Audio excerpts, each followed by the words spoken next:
મિત્રો, કાળજા હલી જાય એવામાં મેલોડીના પ્રસંગની વાત કરું છું। એક ગામમાં 11 વર્ષની દીકરી છે અને 3 વર્ષનો ભાઈ છે।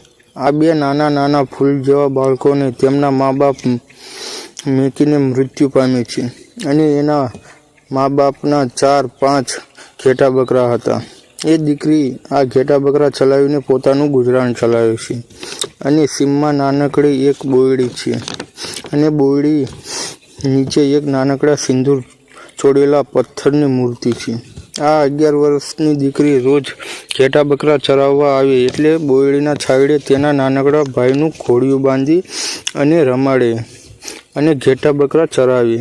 એક દિવસનો સમય બન્યો, દીકરી ઘેટા બકરા ચરાવવા સીમમાં આવી અને પેલી બોયડીએ ઘોડિયું બાંધી ઘેટા બકરા ચરાવવા લાગી। ત્યારે ભાઈ એક દિવસ રડવા લાગ્યો અને એવો રડવા લાગ્યો કે દીકરી સાનો રાખવા બધા જ પ્રયત્નો કરી રહી છે, છતાં પણ સાનો રહેતો નથી। પછી ભાઈમાં 2-4 કલાક નીકળી ગયા અને ઘેટા બકરાનું ધ્યાન રહ્યું નહીં। દીકરીના ઘેટા બકરા ગામના માથાભારે માણસના ખેતરમાં ચાલ્યા ગયા। પછી પેલો ભાઈ છાનો રહી ગયો ને ત્યારે દીકરીને એના ઘેટા બકરા યાદ આવ્યા અને પછી હાથમાં લાકડી લઈ દોડી ગોતવા। ત્યારે એક વાડીમાં એના ઘેટા બકરા દેખાણા। પછી ઘેટા બકરા બહાર કાઢી રહી હતી ત્યારે અચાનક પેલો વાડીનો માલિક આવી ગયો। આ તારા બાપનું ખેતર છે એમ કહી દીકરીના હાથમાંથી લાકડી લઈ દીકરીને લાકડીના 2 પાછળ ઘા કર્યા। નાનકડી દીકરીને 2 લાકડી મારીને ત્યાં તો પડી ગઈ અને રડવા લાગી। કશું બોલી નહીં કેમ કે મા બાપ વગરની દીકરી છે, આગળ પાછળ તેનું કોઈ નથી। તેમ કરી ઊભી થઈ અને ઘેટા બકરા લઈ બોયડી પાસે આવી અને તેના નાનકડા ભાઈએ દીકરીની સામે જોયું ને ત્યાં દીકરી જોર જોરથી રડવા લાગી। હે ભૈલા, તું રડે છે ને તો હું તારી બહેન તને છાનો રાખું છું, પણ આ દુનિયામાં મને છાનું રાખનારું કોઈ નથી। ભાઈ, આપણા મા બાપ મરી ગયા એટલે આપણું કોઈ નથી, એટલે આ ગામના માણસો આપણી ઉપર લાકડીના ઘા કરે છે। પછી ભાઈને ખોળામાં લઈ દીકરીના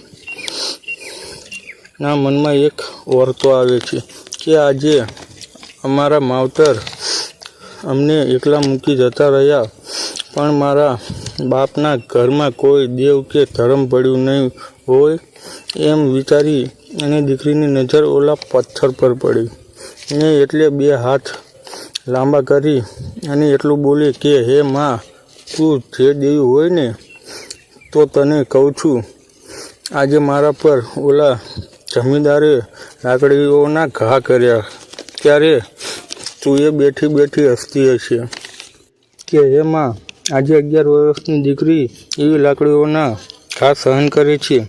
ઓલા પથ્થરને આટલું મેણું માર્યું ને ત્યાં તો પથ્થરમાંથી પ્રગટ થઈ અને મારી મેલડી બોલી કે હે દીકરી, રેવા દે, મને મેલડીને મેણા ન માર, મને મેલડીને મેણું મારી કહીને તો આખા ગામને વેર વિખેર કરી નાખીશ। ત્યારે દીકરી બોલી કે હે માં, એ તો અમે ગરીબ માવતર વગરના રહ્યા ને એટલે અમારી ઉપર ગામના લોકો લાકડીઓના ઘા કરી જાય છે। એ લોઢાના દાંતવાળી માં મેલડી એટલું બોલી કે હે દીકરી, રોજ દિવસ ઉગે ને તારા ભાઈને બોયડીના છાંયડે મેકીને જાય છે ને, તો આજે હું બોયડીવાળી મેલડી તને કહું છું કે કાલ સવારનો દિવસ ઉગે અને તને જે લાકડીઓના ઘા માર્યા ને એ લાકડીઓના હિસાબ હું મેળવી લાવું તો માનજો હું બોયડીવાળી મેળડી બોલી હતી।